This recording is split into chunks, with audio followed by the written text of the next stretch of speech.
நாம் சொல்லி போகிறது திருமணம் போன்ற நல்ல காரியங்களுக்காக, சொல்லாமல் போகிறது இறப்பு போன்ற துக்க காரியங்களுக்காகத்தான்.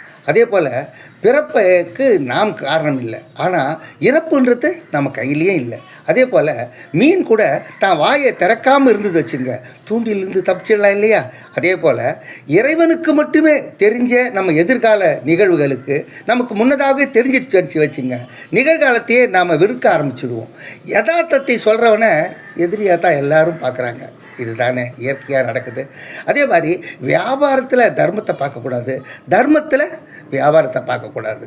அதே மாதிரி விட்டு கொடுத்தா மகிழ்ச்சியாக வாழலாம். அதே போல் நாம் செய்ய காரியம் வெற்றி பெறும் என்ற நம்பிக்கை இருந்தால் வெற்றி பெறும். ஆனால் நம்பிக்கையே இல்லாமல் நாம் செய்ய காரியம் நிச்சயமாக கை கொடுக்காதுன்றது தானே உண்மை.